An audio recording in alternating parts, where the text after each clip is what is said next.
మీరు ఎలాంటి బిజినెస్ చేస్తున్నా ఏఐ టూల్స్ ద్వారా మీ బిజినెస్ ని డబుల్ చేసుకోవచ్చు. జస్ట్ 49 రూపీస్కే ఏఐ టూల్. నమస్తే, వెల్కమ్ టు సుమన్ టీవీ. ప్రస్తుతం మనతో పాటు ఉన్నారు మోటివేషనల్ స్పీకర్ రజనీ రమ్మ గారు. నమస్తే మ్యామ్. నమస్తే నవీన. మేము ఒక ఆర్టికల్ చూసాను, న్యూస్ రీసెంట్ గా. పెళ్లి కొడుకు డిమాండ్స్ అంట. ఖచ్చితంగా పెళ్లి కొడుకు డిమాండ్ చేస్తానే ఉంటాడు, అది కావాలి ఇది కావాలి కట్నం కావాలనేసి. మరి ఈ పెళ్లి కొడుకు ఏం డిమాండ్ చేశాడో తెలియదు, కానీ అత్త మామలు అయితే షాక్ అయిపోయారు. ఇష్టమైన అమ్మాయే, మరి మంచిగా చేసుకోవచ్చు కదా, డిమాండ్స్ ఎందుకు మళ్ళీ? సో మరి ఆ డిమాండ్స్ ఏంటి అనే దానిపైన ఒక్కసారి మనం చర్చిద్దాము. మరి వాళ్ళు ఎందుకు షాక్ అయ్యారు, అసలు ఆ డిమాండ్స్ ఏంటి, కరెక్ట్ డిమాండ్స్ ఏనా అనేది. అంటే కొంతమంది లైఫ్ పట్ల చాలా స్పెసిఫిక్ గా ఉంటారు, ఏ విషయం అయినా సరే. ఇంకా లైఫ్ అనేటప్పటికి ఇంకా జాగ్రత్త తీసుకుంటారు కదా. ఇప్పుడు చాలా చోట్ల చూస్తూ కూడా ఉంటాం మనం, పెళ్లిళ్ళు జరుగుతున్నప్పుడు బీభత్సంగా అసలు పెళ్లి చూడనివ్వరు. పెళ్లికి ఇంతమందిని 1000 మందిని పిలిచామని కార్లు కొట్టించి భోజనాలు అరేంజ్ చేసి కష్టపడి పెళ్లికి పిలుస్తారే, పెళ్లికి వెళ్తే ఏమీ కనపడదు. అక్కడ ఏం తతంగం జరుగుతుంది, అక్కడ మండపం చుట్టూ నుంచున్న వాళ్ళ వీపులు చూడాలి మనం, వాళ్ళ వీపులు. అలాగే మనం గుడికి వెళ్తే కూడా చూడండి, వాళ్ళ వీపులకి దండాలు పెట్టాలి మనం, దేవుడికి కాదు. అడ్డుకొచ్చేస్తారు. ఒక పక్కకి నుంచోండి అని పంతులు చెప్తూనే ఉంటారు. ఆయన చెప్పినా కూడా అడ్డం వచ్చేస్తుంటారు. అంటే మనం దేవుడికి కాదు పెట్టే దండం, వాళ్ళ వీపులకి, వాళ్ళ తలలకి, వాళ్ళ కాళ్ళకి. ఇప్పుడు పెళ్లి కూడా చూడటానికి వెళ్తాము. ఇప్పుడు చూడండి, ఎన్ని పెళ్లిళ్ళు చూసినా పెళ్లి చూడటం అంటే ఎవరికైనా ఇంట్రెస్టే, సరదాగా కాస్త ఆనందానుభూతుల్ని మళ్ళీ వీళ్ళవి కూడా రీకలెక్ట్ చేసుకుంటూ, కొత్త చుట్టాలని కలుపుకుంటూ, ఆ పెళ్లి ఇలా జరుగుతుంది, మా టైంలో అయితే అలా జరిగేది, మొన్న వాళ్ళ పెళ్లిలో ఇలా జరిగింది, రకరకాల ముచ్చట్లు మాట్లాడుకుంటూ సరదాగా సంతోషంగా ఆ కాసేపు ఏదైనా కష్టాలు బాధలు ఉన్నా మర్చిపోయి ఆ చక్కగా ఆనందాన్ని ఫీల్ అవటం అనేది ఒక విషయం అక్కడ. అది ఉండదు. మనం వెళ్ళి పెళ్లి చూడకుండా ఇంకా ఏమంటారు, ఏం మాటలు అంటారు వీటిల్ని, ఏవో ఇంకా చీరల నగల గురించి పక్కన ఉన్న వాళ్ళతో మాట్లాడుకోవడము, ఇంకా కూర్చోలేకపోతే లేచి వెళ్ళి వెనక్కి వెళ్ళి వాళ్ళని వెళ్ళి పలకరించుకురావడం, ఇంతే జరుగుతుంది. ఇదే చూస్తున్నాం కానీ పెళ్ళి అసలు చూడలేకపోతున్నాం. ఈ కెమెరామెన్స్ కానీ వాళ్ళ ఫ్రెండ్సే కానీ వాళ్ళ చుట్టాల మండపం దగ్గర ఉండే వాళ్ళందరూ గుమ్ముగూడి అసలు ఏమీ కనిపించకుండా చేస్తారు. ఇది ఒక పెద్ద ఫాల్ట్. ఎందుకయ్యా అని అంటే, ఇప్పుడు వద్దాం రీజనింగ్స్లోకి. ఇప్పుడు అక్కడ ఏదో అవి అందించేవాళ్ళు ఇవి అందించేవాళ్ళు అడ్డం పడుతూ ఉంటారు, దానివల్ల మనకు కనపడదు. ఇప్పుడు ఫోటోలు తీసేవాళ్ళు ఉంటారు, వీడియోస్ తీసేవాళ్ళు ఉంటారు, తర్వాత రకరకాల అనమాట ఫ్రెండ్స్ అనేవాళ్ళు సజెస్ట్ చేస్తుంటారు, ఇలా పెట్టరా అలా పెట్టరా పోజు అని చెప్పి, ఇలాగా వాళ్ళ సజెషన్స్. తర్వాత అంటే ఒక అకేషన్ ఒక సన్నివేశం తీసుకుందాం, తలంబ్రాలు పోసుకుంటున్నారు అనుకోండి, అటు నుంచి ఇటు నుంచి కొంచెం ఎంకరేజ్ చేస్తూ సరదా చేస్తూ ఆ ఈవెంట్ బాగానే ఉంటుంది. కానీ వాళ్ళందరూ అడ్డం వచ్చేయడం వల్ల ఏమవుతుందంటే, అసలు అక్కడ ఫోటోలు సరిగ్గా తీయలేకపోతారు. తర్వాత వీళ్ళు అలా పోజ్ పెట్టండి ఇలా పోజ్ పెట్టండి అనటాలు ఇవన్నీ జరుగుతున్నాయి కదా. దీనివల్ల ఎవరు పెళ్లి చూడకుండా అటు ఇటు వెళ్ళిపోతున్నారు. ఇందుకని ఇతను ఏం చేశాడంటే, చెప్పాను కదా, లైఫ్ పట్ల కానీ ఏ విషయం పట్ల కానీ స్పెసిఫిక్గా ఉంటారు. దానివల్ల ఏంటంటే, ఏ విషయం వల్ల మనం ఆనందం పొందాలో ఆ ఆనందం మనకి సరిగ్గా రీచ్ అవుతుంది. మనకి ఏ పని చేయాలనుకుంటున్నామో దాని రిజల్ట్ కరెక్ట్గా వస్తుంది స్పెసిఫిక్గా ఉండటం వల్ల. ఇప్పుడు ఇది కూడా అంతే. ముందు ఆయన అన్ని కండిషన్స్ ఎందుకు ఆడపిల్లి వాళ్ళకి పెట్టాడు అని అంటే, మరి అరేంజ్ చేసేది వాళ్లే కదా, అన్ని ఫ్రెండ్స్ని పిలిచేది, పంతులు గారిని పిలిచేది, ప్రతి ఒక్కటి ఆ పెళ్ళి అంటే ఆడపిల్లి వాళ్ళు చేస్తారు కాబట్టి వాళ్ళకి డిమాండ్స్ పెట్టారు. ఇంకా వాళ్ళేమో పాపం భయపడినట్టున్నారు ముందు, తర్వాత చాలా సంతోషించినట్టున్నారు. ఏంటయ్యా అని అంటే, కెమెరామెన్స్ దగ్గరికి రావద్దు, ఎందుకంటే ఇప్పుడు నేను చెప్పాను కదా, ఇంకా వాళ్ళే పెళ్లి కూతురు పక్కన చక్కగా కాళ్ళు మడిచిపెట్టి కూర్చొని భోజనానికి కూర్చున్నట్టు కూర్చొని ఇలా మొహం మీద కెమెరా పెట్టి ఇటు తిరిగమ్మా అంటే పెళ్లి చేసుకోవాలా వద్దా? ఇప్పుడు ఆ అమ్మాయి పంతులు గారు మంత్రాలు చెప్పి ఇలా చేయమ్మా ఇలా చేయమ్మా అంటే ఆ కాన్సన్ట్రేషన్ అటు ఉండదు, అమ్మాయికి ఇటు ఉంటుంది కదా. నవ్వండి నవ్వండి నవ్వండి బాగా స్మైల్ చేయండి అంటే ఆ అమ్మాయికి మైండ్ ఇటే ఉంటుంది, ఇంకా అటు ఉండదు. ఈ ఫోజులు పెట్టడంతోనే సరిపోతుంది. ఇప్పుడు పెళ్లి అనేది ఏంటంటే, ఇప్పుడు తెర కడతారు మధ్యలో, అంటే ఇది అన్ని కూడా అబ్బాయి ఏమేమి డిమాండ్లు పెట్టాడు అనేది ఇందులోనే వస్తుంది. నేను మొత్తం చెప్తున్నా. తెర అనేది ఎందుకు అడ్డం పెడతారు, అసలు పెళ్లి చూపులు అనేవి ఎందుకు జరిగేవి, తర్వాత మంగళసూత్రం కట్టక ముందు తెర ఎందుకు కడతారు, ఇవన్నీ చాలా మందికి తెలుసు, తెలియని వాళ్ళు కూడా ఉన్నారు. ముఖ్యంగా తెలిసినా సరే కెమెరామెన్స్ ఏంటంటే, కొంతమంది మాకు ఫోటోలు బాగా రావాలి, చాలా ఎఫెక్టివ్గా ఉండాలని కోరుకునే వాళ్ళు ఉంటారు. సో ఈ రీజనింగ్స్తో వాళ్ళు కూడా అలా దూసుకుపోతూ ఉంటారు. కానీ ఇలా ఇష్టం లేని వాళ్ళు కొంతమంది ఉంటారు.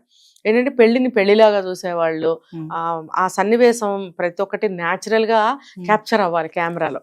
ఇప్పుడు సహజంగా పడే సిగ్గు వేరుంటుంది, సహజంగా ఆ సన్నివేశాన్ని బట్టి నవ్వు వేరుగా ఉంటుంది. నవ్వు నవ్వు నవ్వు అంటే ఆర్టిఫిషియల్ నవ్వే, ఫోటో కోసం. ఆర్టిఫిషియల్ నవ్వే. ఇప్పుడు పెళ్లి కొడుకు ముందు కొంచెం సిగ్గుపడతారు, ఆ సిగ్గు పడనీయకుండా వీళ్ళు ఇటు తిరిగమ్మా ఇలా నవ్వమ్మా అంటే ఆ అమ్మాయి ఇంకా పెళ్లి కొడుకు ఏమనుకుంటాడు, కొంచెం సిగ్గుపడితే చూడాలని అనుకోవచ్చు కదా. పెళ్లి కొడుకే కాకపోవచ్చు, వాళ్ళ తరపున తల్లిదండ్రులు కానీ ఎవరైనా సరే ఆ అమ్మాయి అందంగా సిగ్గుపడింది, సిగ్గుపడితే బాగుంది అనే సన్నివేశాలన్నీ మిస్ అవుతున్నారు కదా. వీళ్ళకి అవసరం లేదు, ఫొటోసే. ఇంకా డీజే కూడా వద్దని అన్నాడు. ఎందుకు అని అంటే డీజేలు పెట్టడం వల్ల చిల్లరతనం కనిపిస్తుంది, అక్కడ పెళ్లిలో ఉన్నటువంటి పవిత్రత పోతుంది. అంటే వేద మంత్రాలతో పెళ్లి జరుగుతుందండి. ఇప్పుడు ఒక్క పంతులు కాకుండా చాలా ఒక 7-8 మంది పురోహితుల్ని పెట్టి పెళ్లి చేయించుకుంటారు కొంతమంది. వేదాలు మొత్తం చదవమని చెప్తారు, వేద మంత్రాలు అంటారు కదా. ఇప్పుడు ఏం చేస్తున్నారంటే పురోహితులు కూడా ఈ రోజుల్లో వేదాలు ఎంతమందికి తెలుస్తున్నాయి, ఆయన ఏ మంత్రం చదివినా వీళ్ళకి అర్థం కాదు. నేను గమనిస్తాను కొన్ని పెళ్లిళ్లలో పంతులు గారులు పురోహితులు ఎవరు ఏమనుకోకండి, నేను చూసిన దాన్ని బట్టి నేను చెప్తున్నాను, అందరూ అలా ఉండరు. ఏంటంటే ఈ జనాలు ఇలా ఉంటే అసలు నేను మంత్రాలు దేనికి చదవాలి, ఎవరి కోసం చదవాలి అనే ఒక బాధ కోపం కూడా వాళ్ళల్లో వచ్చి ఏదో తూతు మంత్రం అంటారు కదా అలా చేసేస్తున్నారు. ఎందుకంటే నేను కొంచెం వేదం చదువుకున్నాను, నేర్చుకున్నాను కాబట్టి నాకు తెలుసు ఆ వేదం అంటే ఏంటో, అందులో ఏ మంత్రాలు ఉంటాయని నాకు తెలుసు కాబట్టి నేను గమనిస్తా. వెళ్ళిన ప్రతి చోట నేను గమనిస్తూనే ఉంటా ప్రతి ఒక్క విషయాన్ని. ఆ పంతులు పురోహితులు ఏం చేస్తారంటే 2 వరుసలు చదివేసి ఆపేస్తారు, ఆపేసి మిగతాది ఏదో బాబు లేయ్యా, ఇది ఇలా చెయ్యయ్యా, అమ్మ ఇలా చేయమ్మా, ఇంకా అందులోకి వెళ్ళిపోతారు. వేద మంత్రాలు అంటే 1 గంట సేపు వేదం పఠిస్తారు. నేను ఒక పెళ్లిలో చూశాను, పెళ్లి కొడుకు కోరుకున్నాడు, వేద మంత్రాలతో నా పెళ్లి జరగాలి, నాకు ఇంతమంది పురోహితులు కావాలి, ఎంత ఖర్చైనా పర్వాలేదు అని చెప్పి అప్పుడు ఒక డిమాండ్ చేశాడు పెళ్లి కూతురు తల్లిదండ్రుల్ని. అని అన్నప్పుడు వాళ్ళు ఒప్పుకుని పురోహితుల్ని పెట్టారు. సాయంత్రము 7:30-8:30కి ముహూర్తం అయితే వాళ్ళు ముహూర్తానికి జీలకర్ర బెల్లం పెట్టించినా కూడా వేదమంత్రాలు పఠించి పెళ్లి తంతు పూర్తయి స్టేజ్ దిగి కిందకి వచ్చేటప్పటికి రాత్రి 1 గంట అయిందండి. వచ్చిన వాళ్ళు విసిగిపోయారు. ఆ అబ్బాయి అంత ఇంట్రెస్ట్గా అడిగి చేయించుకున్నాడు, ఎందుకంటే ఆ పవిత్రత కానీ ఆ ఇష్టమే కానీ వేరు. అలాగా వేద మంత్రాలతో పెళ్లి జరగాలి, వేదాలు కూడా పురోహితుల్ని చదవనివ్వకుండా వీళ్ళు ఇలా చేస్తున్నారు. అంటే ఈ అన్ని ఆస్పెక్ట్ల వల్ల పండితులను కూడా వీళ్ళు డైవర్ట్ చేసేస్తున్నారు. అంతే కదా, వాళ్ళు కూడా ఇంట్రెస్ట్ పోతుంది వాళ్ళకి, పోయి గంట లోపల పెళ్లి జరిపించి వెళ్ళిపోయే స్థితికి వచ్చేస్తున్నారు. అయితే ఈ ఫోటోల కోసం 2-3 గంటలు వెయిట్ చేయాల్సి వస్తుంది. అది పక్కన పెడితే పెళ్లి తంతు అనేది స్టెప్ వైజ్ గా 4-5 స్టెప్పుల్లో పెళ్లి ముగిసిపోతుంది. పెళ్లి అంటే సరదా కదా మేడం. మరి అబ్బాయి డీజే వద్దన్నాడు, ఫోటోగ్రఫీ వద్దన్నాడు, పంతులు డిస్టర్బ్ చేయొద్దన్నాడు, దండలు వేసుకునే దగ్గర ఏమంటారు పరాసకాలు ఆడొద్దు, సరదాగా వెనక్కి లాగడం అవ్వదు, అట్లా అలా కూడా చేయొద్దు అదండి. మధ్యలో ఆపుతాను, పరాచికాలు ఆడటానికి సన్నివేశాలు తర్వాత ఉంటాయి. పెళ్లి మండపం మీద ఏంటి నా మటుకు నేనేం చెప్తానంటే పెళ్లి మండపం మీద అన్నీ కూడా బాగుంటాయి. ఇప్పుడు చూడండి, పురోహితులు చక్కగా మంత్రం చదువుతుంటారు, అక్కడ ఏం తంతు జరుగుతుంది, మీరు దూరం నుంచి కెమెరాలు తీయండి అని చెప్పాడు పెళ్లి కొడుకు. అలాగే డీజేలు పెట్టకండి, ఎందుకు, ఇప్పుడు నేను చెప్పా వేద మంత్రాలతో పెళ్లి జరగాలి, డీజేలతో కాదు. ఆ డీజేలు కూడా ఏంటండి, ఏమేం పాటలు పెడుతున్నారు, పేర్లు నేను చెప్పక్కర్లేదు. మరి ఇది ఇలా జరుగుతుంటే పక్క నుంచి పిల్లలు ఉంటారు కదా, పెళ్ళైన వాళ్ళు కానీ పెళ్లి కాని పిల్లలు కానీ వీళ్ళందరూ డాన్సులు చేస్తుంటారు డీజేలకి అక్కడ పెళ్లి జరుగుతుంటే.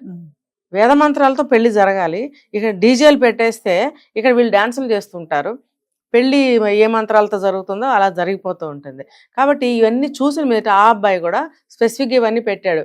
ఏంటి, పెళ్లికి వస్తారండి, రాత్రి పెళ్లిళ్ళు కోరుకుంటారు చాలా మంది, ఎందుకు లైటింగ్ బాగుంటుంది, డెకరేషన్ బాగుంటుంది, మేకప్లు బాగుంటాయి, ఫోటోలు బాగా వస్తాయని ఒక అభిప్రాయం ఉంది చాలా మందికి. ఇంకోటి ఏంటంటే నైట్ బాగా తిని నిద్రపోవచ్చు, పొద్దున్న లేట్గా లేకపోవచ్చు. కానీ కాదు, ఈ అబ్బాయి కరెక్ట్గా చెప్పాడు, పెళ్ళిళ్ళు అనేవి ఉదయం జరగాలి. ఉదయం జరిగితే ఏమవుతుందంటే వాళ్ళు పగల టైము ఎటువంటి నగలు వేసుకుని వస్తారు పాపం కదా, ఆ సెక్యూరిటీ కూడా బాగుంటుంది, డే టైంలో భయాలు ఉండవు, వస్తారు పెళ్ళికి వస్తారు, చక్కగా పెళ్ళి అనేది సకాలంలో జరిగిపోతుంది. భోజనాలు అనేవి కూడా 12 నుంచి మొదలు పెట్టుకుంటే 1 గంట 1:30కి భోజనాలు అయిపోతాయి, అది రైట్ టైం. అది కూడా చెప్పాడు మేడం అబ్బాయి. అసిడిటీతో ఉంటారు, కొంతమంది షుగర్ పేషెంట్లు ఉంటారు చూడండి, పెళ్లి జరుగుతుంటే పాపం వాళ్ళు దిక్కులు చూస్తుంటారు అటు ఇటు, ఏమన్నా ఫుడ్ ఏమన్నా ఉందా, స్నాక్స్ లాంటివి. కొన్ని పెళ్లిళ్ళలో స్నాక్స్ కూడా ఎవరు, డైరెక్ట్ గా లంచ్. మరి అలాంటప్పుడు షుగర్ పేషెంట్స్ ఏమైపోతారు, ఇది నేను చూసాను మొన్న ఈ మధ్య 2 అయ్యే వరకు భోజనానికి లెగవండి అనలేదండి, ఆ డీజేలు ఆడుకుంటున్నారు, ఫోటోలు తీసుకుంటున్నారు. మీరు తీసుకోండి భయ్, వచ్చిన వాళ్ళకి కాస్త ముద్ద పెట్టండి, వాళ్ళు తిని వాళ్ళ దారిని పోతారు కదా. అది లేదు. 2-2:30 అయినా భోజనానికి పిలవకపోతే మరి వీళ్ళు కూడా వెళ్ళి తినడానికి సిగ్గుపడతారు కదా. అప్పుడు అటు ఇటు చూస్తుంటారు. కనీసం వాళ్ళకి స్టార్టర్స్ అని, స్టార్టింగ్ డ్రింక్స్ అని, స్నాక్స్ ఏమి లేవు. అన్నమే డైరెక్ట్గా. ఆ అన్నం కూడా 2 తర్వాత ఎప్పుడు వాళ్ళు లేవండి అంటే లేవాలి.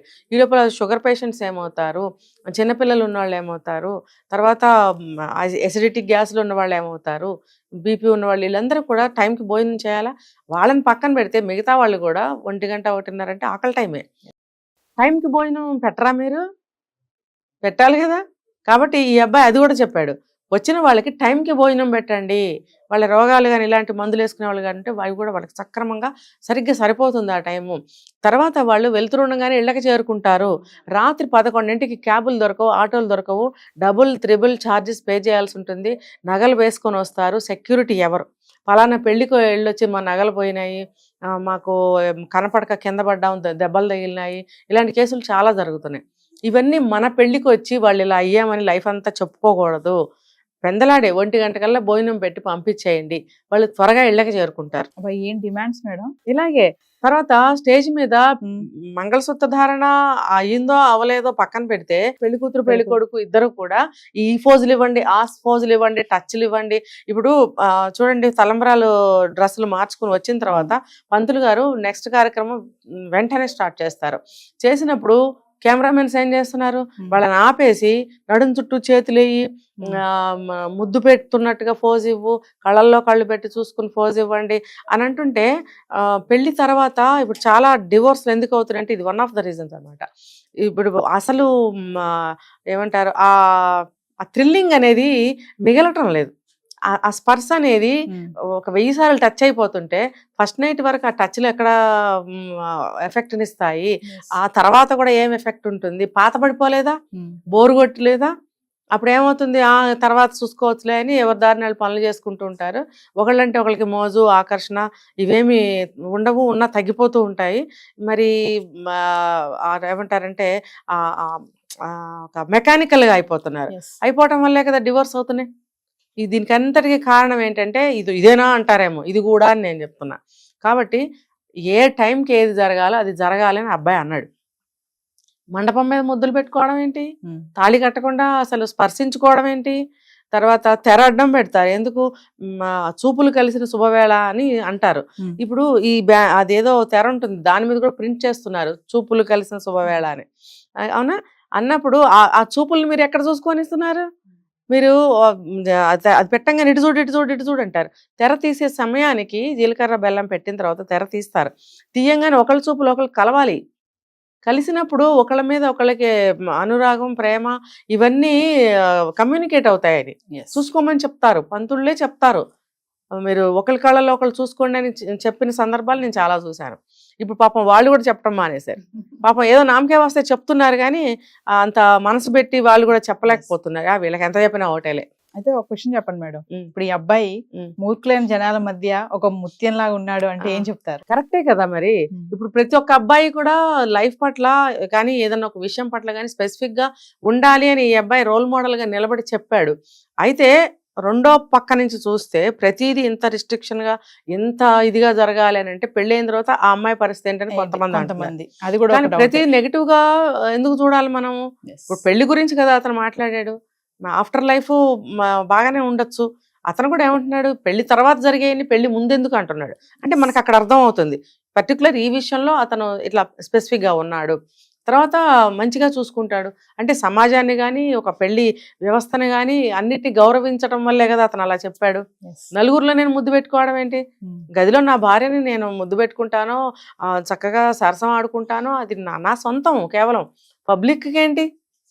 చాలా మంది పెళ్లికి ముందు నా పెళ్లి ఫోటో చూపించి అమ్మాయి ఫోటో బాగుందా పెళ్లి కూతురు అంటే వాళ్ళందరూ ఎందుకు నచ్చుకోవాలి?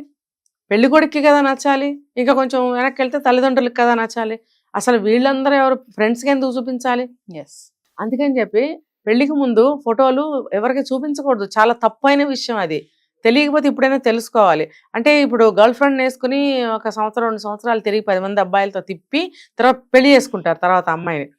అది ఎలా ఉంటుంది? పెళ్ళి అయిన తర్వాత కూడా ఈ అమ్మాయిని ఏమే అని మాట్లాడతారు వాళ్ళు, ముందు ఫ్రెండ్షిప్ లో మాట్లాడినట్టే. ఇప్పుడు ఏమే ఒరే అనుకుంటున్నారుగా పెళ్లికి ముందు అమ్మాయిలు అబ్బాయిలు. పెళ్ళైన తర్వాత నీ భార్యని ఇంకొకళ్ళు వచ్చి ఏమే అంటే అది అది ఏ సాంప్రదాయం, అది ఎటువంటి మంచి విషయం? మరి ఆ అబ్బాయికి చూకు అన్నే అంటుంది పెళ్ళైన తర్వాత అలాంటివి జరిగితే. అందుకని చెప్పి పెళ్లి చేసుకోబోయే అమ్మాయి అయినా సరే, ఫోటో అయినా సరే, ఈ రకంగా లవ్ చేసి 10 మందితో తిరిగేటప్పుడైనా సరే కొంచెం దూరం పాటించండి. మీరిద్దరూ తిరగాలనుకున్నప్పుడు, లవ్ చేసుకున్నప్పుడు మీరిద్దరే వెళ్ళండి, ఫ్రెండ్లు ఎందుకు పక్కన? మీకు లవ్ అనేది ఒక రాయబారి తోటి మనం చెప్పించారనుకోండి, అమ్మాయిని పెళ్ళి నేను లవ్ చేస్తున్నాను కొంచెం అమ్మాయికి తెలియజేయి అని అన్నప్పుడు నీ పాత్ర అంతవరకే పెట్టు, నువ్వు కూడా అంతవరకే ఉపయోగించు అబ్బాయిని లేదా అమ్మాయిని. అంతేగాని లవ్ కుదిరిపోయింది, మీరిద్దరు ఇంకా కలుసుకున్నారు, మాట్లాడుకున్నారు, ఒకరికొకరు ప్రపోజల్ చేసుకున్నారు, ఇష్టపడ్డారు, ఇంకా మీ ట్రాక్లో మీరు పడిన తర్వాత మూడో వ్యక్తి మీతో ఎందుకు? ఇంకా మీరు వాళ్ళని ఎందుకు మెయింటైన్ చేస్తున్నారు?